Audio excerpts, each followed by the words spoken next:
और आइए अब हम आपको अपनी मुख्य खबर की ओर लिए चलते हैं। पाकिस्तानी ग्रूमिंग गैंग्स का मामला एक बार फिर ब्रिटेन की सियासत में सुर्खियों में है। इस बार इस मामले को हवा दी है प्रमुख अमेरिकी उद्योगपति एलोन मस्क ने। कई साल पहले घटी घटना के सिलसिले में मस्क ने ब्रिटेन के प्रधानमंत्री कीर स्टारमर पर गंभीर आरोप लगाए हैं।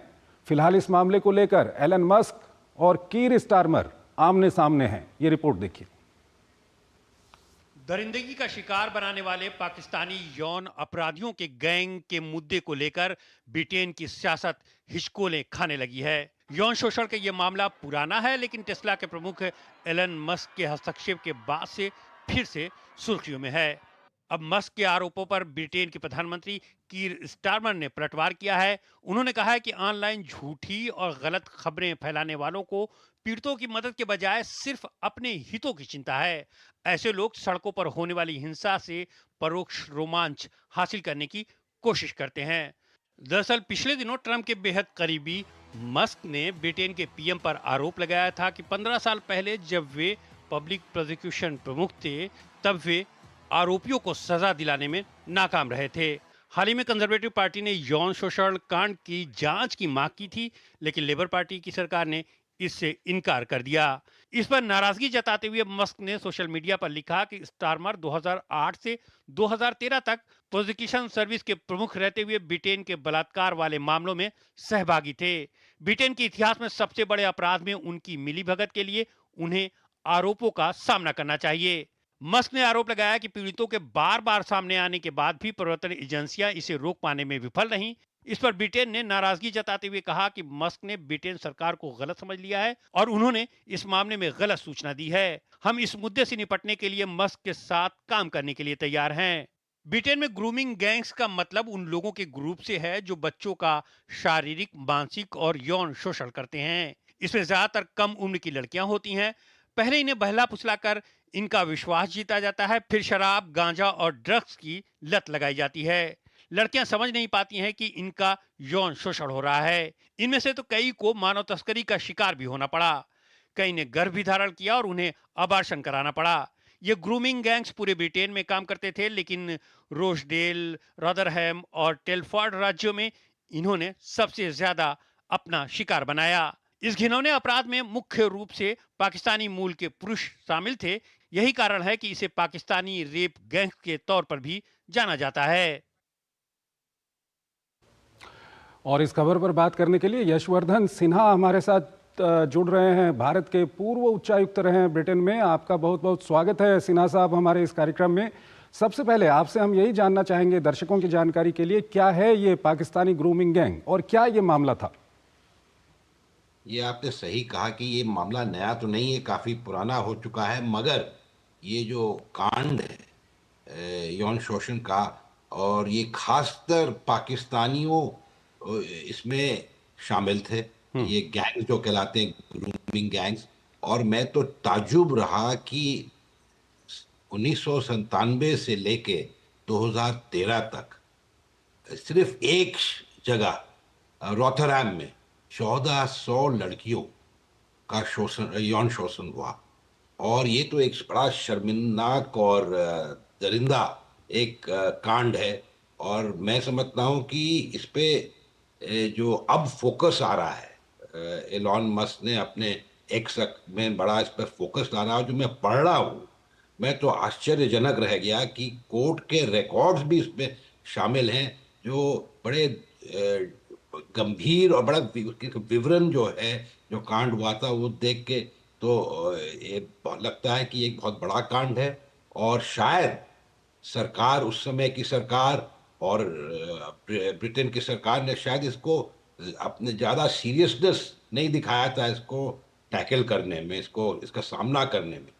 क्योंकि क्यों नहीं किया ये तो खैर हमें सोचना पड़ेगा। शायद क्या वोट बैंक पॉलिटिक्स था, या पॉलिटिकल करेक्टनेस था, या शायद ये डरते थे, और ये कोर्ट रिकॉर्ड्स में है कि अगर पुलिस के जो अधिकारी थे, आला अधिकारी, और जो इन्वेस्टिगेटिंग ऑफिसर्स, जो काउंसिल्स थे वहाँ पे जिन्होंने इन्वेस्टिगेट किया, सब डरते थे, सब इसको सामने नहीं लाना चाहते थे, क्योंकि उनको फिर इस्लामोफोबिक कहा जाता।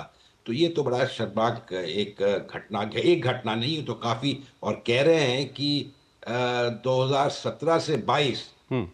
इनको इनको खबर अभी पूरा नहीं है, मगर शायद 15,000 बच्चे शायद शिकार हुए हैं ऐसे गैंग्स के।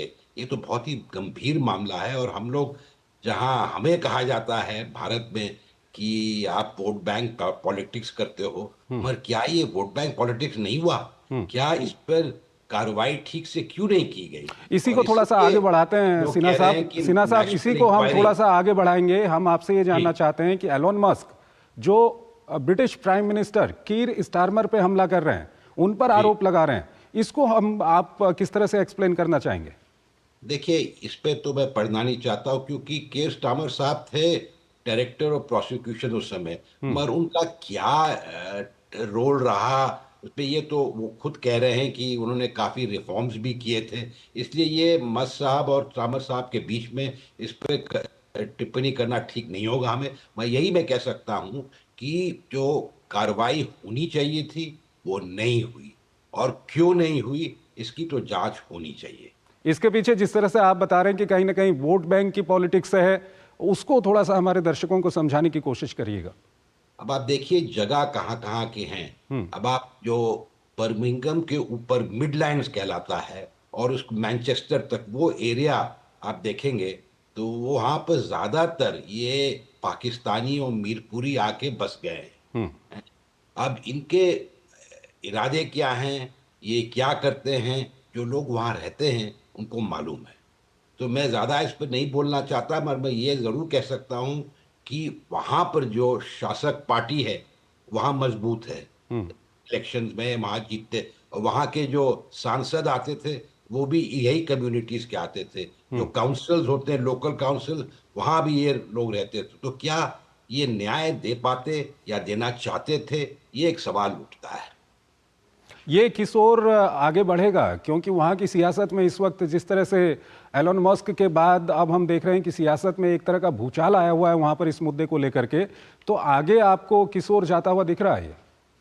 देखिए, ये मस्त साहब स्टेटमेंट दे रहे हैं, उन्होंने काफी और देशों पर भी दिया है स्टेटमेंट, इसलिए इस पर मैं टिप्पणी नहीं करना चाहता हूं। मगर ये जरूर है कि इन्होंने जो मुद्दा उठाया है एक बहुत गंभीर मुद्दा है, और पहले भी उठ चुका था, मगर अब ये पूरे नेशनल फोकस, इंटरनेशनल फोकस हो गया है इस विषय पर। इसलिए मैं समझता हूं कि ब्रिटानिया के सरकार को कुछ ना कुछ तो करना पड़ेगा, चाहे नेशनल इंक्वायरी करें या जो भी करेक्टिव एक्शंस जो लिया है उसको सामने लेकर आए, और क्या सजा दिया गया है इनको, वो सबसे तो महत्वपूर्ण वो है कि ये जो लोग साफ साफ जो इन्होंने ऐसे काम किए हैं, जिनके नाम मालूम, जो कोर्ट प्रोसीडिंग्स है, उनके खिलाफ क्या एक्शन लिया गया है, ये आके अगर समझाएं पब्लिक को, और तो शायद ये मामला शांत हो।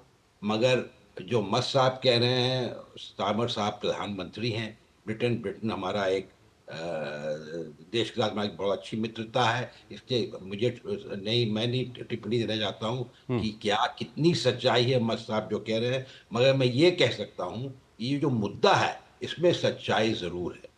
आप इस तरह के जो कौन मामले हैं, इस रिस्पॉन्सिबल तरह के मामले, चाहे हम दूसरे देशों की बात करें, तो जो ये वोट बैंक की पॉलिटिक्स है, ये कहीं ना कहीं हम अभी यहाँ पर देशों का नाम नहीं लेना चाहते, लेकिन कहीं ना कहीं कट्टरपंथ को ये बढ़ावा देती है, इस तरह की जो पॉलिटिक्स है।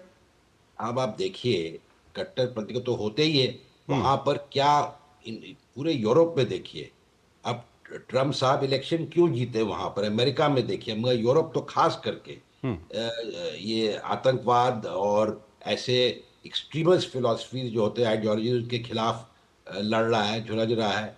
और हमारे यहाँ देखें, हमारे इलाके में देखें क्या हुआ है, अभी हाल में क्या हुआ हमारे एक पड़ोसी देश में, कौन इसके जिम्मेवार हैं, और क्यों वहाँ उग्रवादी जिहादी वहाँ पर उभर के आए हैं। ये सबको सोचना चाहिए, क्योंकि हम लोग पूरे एक अंतिम सवाल आपके सामने रखना चाहूंगा कि नॉर्वे की ओर से ये आवाज आई है कि एलोन मस्क बहुत बड़े उद्योगपति हैं, सोशल मीडिया में काफी वो मजबूत हैं, तो ऐसे में दूसरे देशों में क्या कुछ हो रहा है या दूसरे देशों की सरकारों पर टिप्पणी करना, ये कितना वाजिब है? इसको आप कैसे देखते हैं?